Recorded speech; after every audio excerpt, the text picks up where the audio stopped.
comic legend John Belushi to the People's Princess, Diana. But we begin with another member of royalty. He won hearts across generations and shaped the iconography of music for decades. During his multi-decade career, he broke down barriers of every kind. So today we begin our look back at those gone too soon with the man we knew simply as Prince, who died at age 57.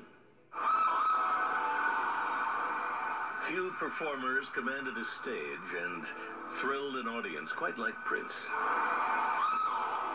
Arguably, one of the most talented musicians of his generation.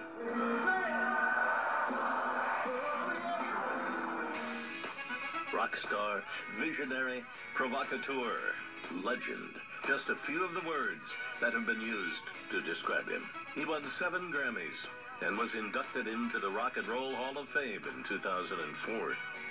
My early days in the business, there's a guy who he's still in the business. He's very famous, so I won't say his name, but he told me that I wasn't going to make it, and I needed to go back and work on some disco music or something. Prince grew up in Minnesota. His life's path would be strongly influenced by his jazz musician parents and the nearby Minneapolis music scene. He was a shy kid, but friends say he came alive whenever he played music. I deal with everything through my music.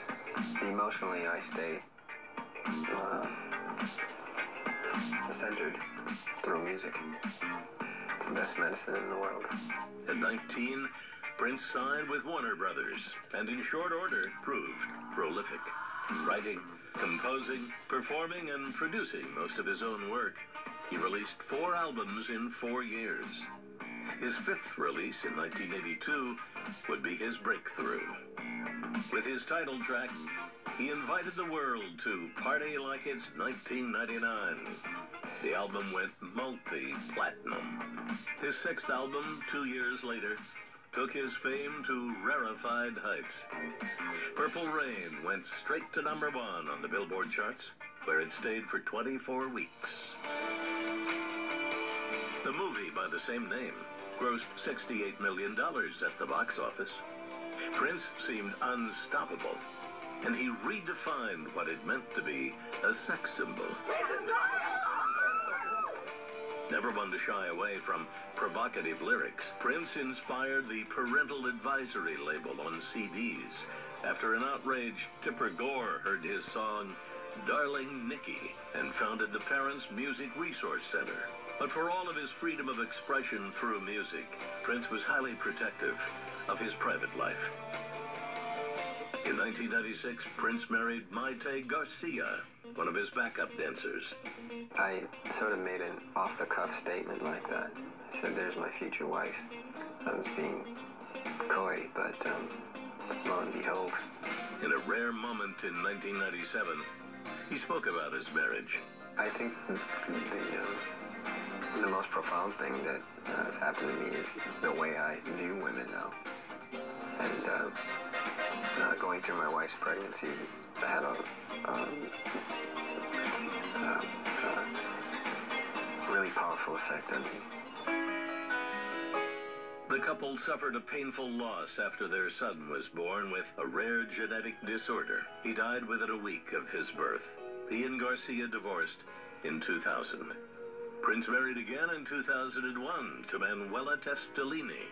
The same year, he became a Jehovah's Witness. That marriage would end in divorce in 2006. In the mid-90s, Prince began what would be a long and very public legal battle with Warner Brothers, who he eventually parted ways with in 1996.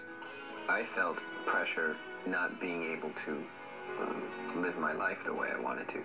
And under the constraints of most contracts, an artist can't really be an artist.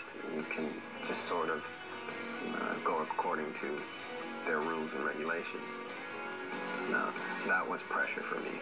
When he learned the label owned not only all of his music, but also his name, he dropped it for an unpronounceable symbol and took to writing slave on his face. In 2014, in a landmark deal, Prince emerged victorious. He regained full ownership of his music catalog, the very thing he had been fighting for. If one sticks to one's guns, one will get through the way one wants to, not the way somebody else tells you. Prince seemed invincible. But on April 21st, 2016, Prince died.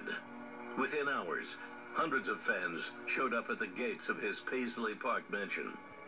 Just to pay respects. I was here yesterday and I went to First Avenue last night, and I just really loved his music and grew up with him, so. In the 2 weeks after his death, Prince's album sold more than 4 million copies in the U.S. alone. And both fans and musicians have paid tribute to the man who has left an immeasurable legacy